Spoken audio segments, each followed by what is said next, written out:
Hey guys, Nicholas here. Want to give you a quick update on the work search requirements announcement that came out last week from Cal EDD.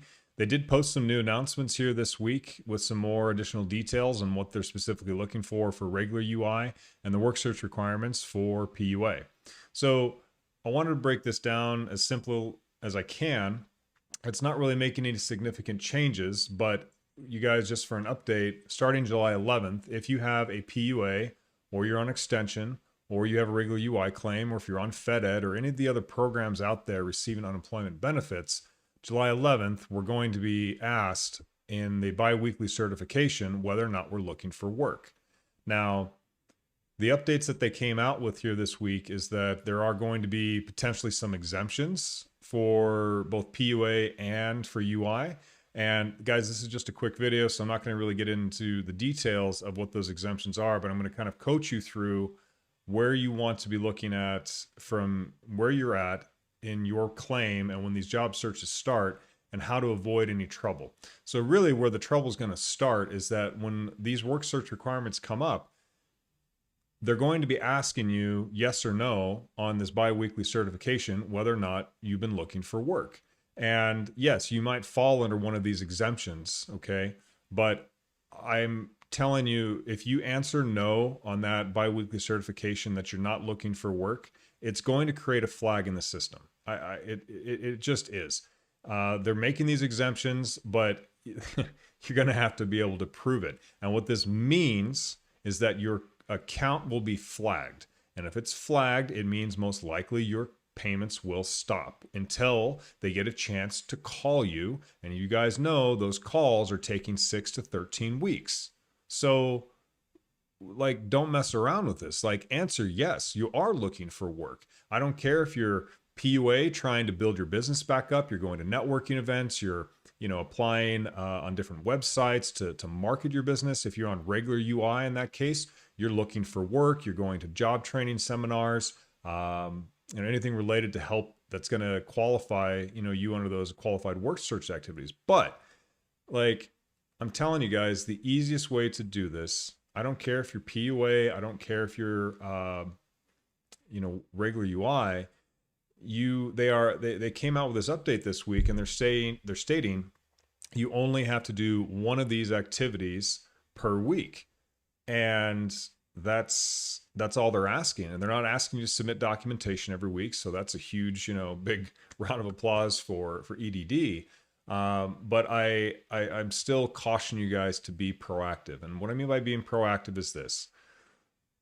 Go on to Cal Jobs. It's not the only way to do this. You can do this in other sites and whatnot, but you have to keep a record of what you're doing, whether it's looking for, ways to grow your self-employed business back, whether it's you're looking for work or going to these, different networking events, whether you're doing job training, whatever.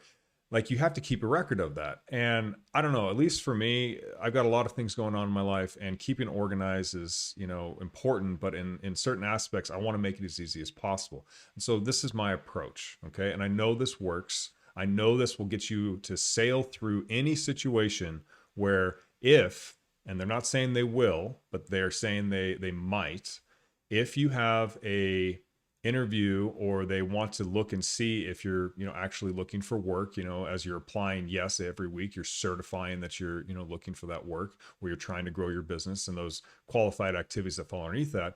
Like, just make it easy on yourself. Like, just go to Cal Jobs. And I'm not advocating Cal Jobs versus LinkedIn or anything else, but Cal Jobs is there. It's an easy platform to use. You can go and you can apply for jobs, and even if they're not interesting to you, even if they're whatever, like pie in the sky, like you're like applying for, I don't know, just something way out of your league or out of your expertise, and you don't need to even take the job, you don't need to accept the job. It's just really more of applying for work. Now, keep it reasonable, guys, because I know a lot of you are saying like, well, if you're telling me that I need to apply for work, I want to find a job that I'm serious about doing. And so you have to balance that, right? Like, you have to balance the fact that, look, these benefits are ending in September. Okay. And for those of you that have FedEd, maybe that'll go a bit longer, and that's great too, but they are ending in September. So, I have every every faith that you guys can be looking for a good job in this interim out through September. And I encourage you to look for work. And if you're on PUA and you want your self-employed business to get back up and again, I applaud that too. And I hope that really works for you. But you guys, it's really straightforward. Go to these job sites, apply for jobs, okay? And then what you can do, you don't have to track anything. If you're applying for one job, a minimum a week, and this is not their requirement, this is just what I'm recommending because it's the easiest thing to do, apply for the job. And, I'm recommending that you're doing 3 to 5 job applications a week just because if they ever, ask you to prove that you've done this, you didn't just do one job a week. That interview is going to see your screenshot of all those applications you've made, and they're going to look at it and be like, of course, let's keep paying you. That's what you want. You just don't want any questions, right? So I'm recommending that you at least apply for one job a week because it's so easy to do. Okay. I'm recommending that you do at least one. I'd recommend doing 3 to 5. That's just, a better way to go about it. But, that's me. And then for those of you guys that have the ability to have those exemptions that they put out there, I'm telling you, don't press no on those weekly certifications. It is going to cause a flag in the system. It's going to stop you from getting paid. You're going to get pending status. You're going to have to wait for a callback. And we know that it's taking 6 to 13 weeks right now. So even though you have the exemption and you're totally fine and all that, I get it. Just save yourself the hassle, press yes, and keep a record of what you're looking for. And they're not asking for much. They're just asking for you to do one activity per week. And so make that activity, really easy to track. Make that activity, something that would lead to what they're trying to get you guys to do, right? I mean, at the end of the day, they want to pay you these legally entitled benefits, but on the other hand, they have a mandate that they need to get you back to full-time employment. So whether that's you working on your PUA side and you're trying to get that business up and going, fantastic, do that. But also, in case that doesn't work out, have a backup plan. Just apply for a job. It's even easier not to get the job, and that's not what you want to do, but at least for regards to the work search requirements, just take care of that.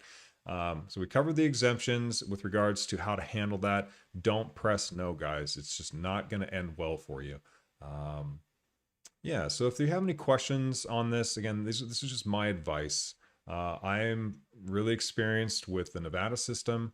I know how they do it there. I know how they're doing it in other states. California has its own set of rules, and that's totally fine. I'm not trying to create more work for you.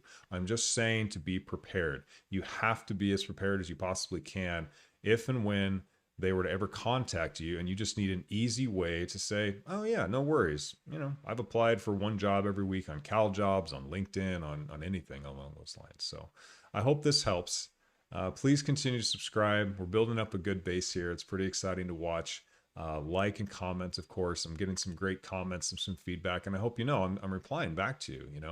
I want to make this a valuable resource for you, and I hope to see you soon. Thanks.